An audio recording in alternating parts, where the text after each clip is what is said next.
Salut à tous, j'espère que vous allez bien, que vous passez une très belle journée. Je suis super heureuse de vous retrouver aujourd'hui sur la chaîne YouTube pour une nouvelle vidéo. Aujourd'hui ça va être une vidéo revue, je vous embarque en Bretagne. N'hésitez pas à vous munir de votre plus beau ciré, d'un super parapluie puisqu'on va prendre pas mal d'air marin. Même si je tiens à briser les clichés tout de suite, j'habite en Bretagne et je peux vous assurer qu'il ne pleut pas tous les jours, qu'on ne vit pas perpétuellement sous une trompe d'eau. Voilà, il y a des jours où nous aussi on a du soleil. On referme tout de suite cette parenthèse. Donc aujourd'hui je voudrais vous parler du livre La promesse de l'océan de Françoise Bourdin, paru aux éditions Belfond. Françoise Bourdin, c'est une autrice que je ne connaissais absolument pas mais dont j'avais entendu beaucoup de bons avis. Je savais pas trop par lequel me lancer et à la médiathèque je suis tombée sur celui-ci. Et en lisant la 4e de couverture, en découvrant notamment que l'histoire se passait à Erquy, qui est une ville assez maritime, il y a un grand port de pêche notamment en Bretagne où j'ai passé la plupart de mes vacances en étant enfant. Tout de suite ça a ramené les souvenirs et puis l'histoire m'intriguait pas mal, donc j'ai choisi de prendre celui-ci et je vais tout de suite vous résumer l'histoire en vous lisant la 4e de couverture, donc on y va, c'est parti. En Bretagne, entre marée et vent contraire, l'histoire tumultueuse d'une jeune femme décidée à s'imposer en milieu masculin et à donner un nouvel élan à sa vie. La trentaine, belle et dynamique Mahé, est patron pêcheur à Erquy.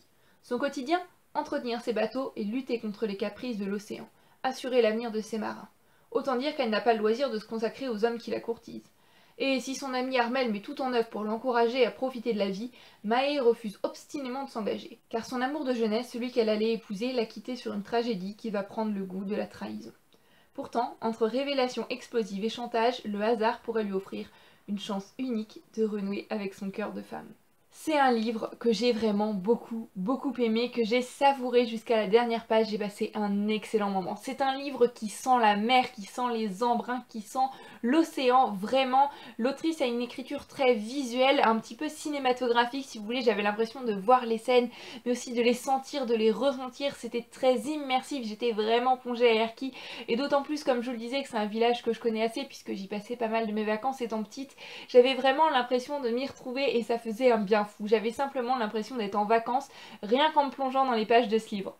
On a un panel de personnages qui sont tous super attachants et ce que j'ai aimé c'est que c'est des personnages qui ne sont pas simples, fades, c'est des personnages qui ont eu des difficultés dans la vie, c'est des personnages qui sont passés par des choses pas simples mais des choses que beaucoup de gens vivent régulièrement dans la vie elle est pas faite de moments tout simples tout le temps et c'est ça que j'ai aimé, c'est des personnages qui en ont bavé mais qui malgré tout continuent à avancer et voilà, je trouve qu'à travers ces personnages tourmentés, l'autrice va amener pas mal de sujets, notamment à travers le personnage d'Erwan Landrieux qui est le père de Mahé. On va aborder le handicap et la difficulté de devenir dépendant de ceux qu'on aime, de devenir dépendant de ceux dont on a pris soin du jour au lendemain un petit peu et c'est un personnage qui m'a énormément touchée. On va aussi parler du regret, de la culpabilité, des actes du passé qui peuvent influencer notre présent.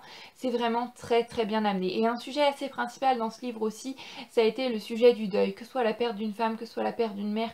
Beaucoup des personnages de ce livre ont traversé le deuil et c'est une phase de la vie que l'on traverse tous à un moment ou un autre. Et voilà, c'est des passages qui m'ont émue, qui m'ont beaucoup touchée parce que je pense qu'il est très simple de s'identifier quand on a vécu un deuil assez important.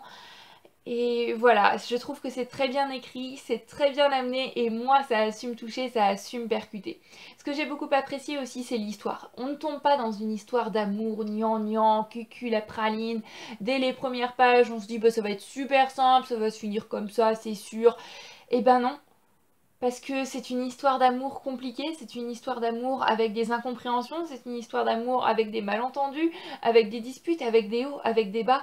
Et finalement, c'est ce qui rend tout ce livre crédible, puisque dans la vie, les histoires d'amour, c'est pas souvent tout simple, tout rose, comme ça peut se passer dans certaines romances, non, il y a des hauts, il y a des bas, il y a des malentendus, il y a des quiproquos, il y a des situations un petit peu gênantes parfois, et c'est ce qu'on retrouve dans ce livre, donc c'est simplement l'impression de lire des véritables passages de vie, des passages qui seraient plausibles.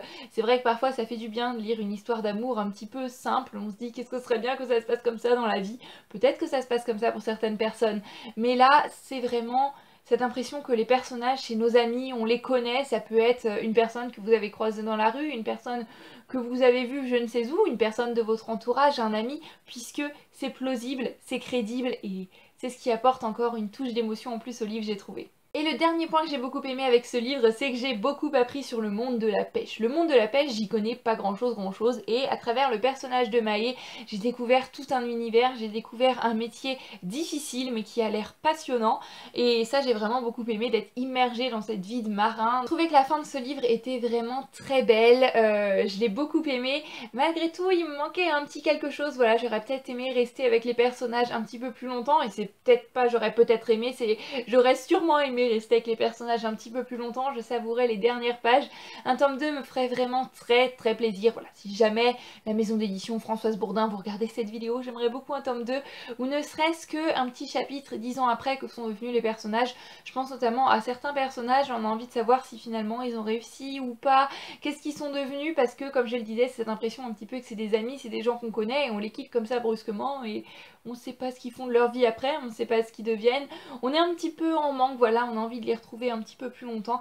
Malgré tout, c'est un livre que je vous recommande, c'est parfait pour l'été, ça se lit très facilement, ça se dévore même, c'est un bon moment, un livre feel good mais plein de réalisme, plein de plausibilité, c'est pas quelque chose de gnangnan cucu, j'ai envie de dire, même si je ne le dis vraiment pas d'une manière péjorative parce que j'aime beaucoup lire des romances gnangnan parfois.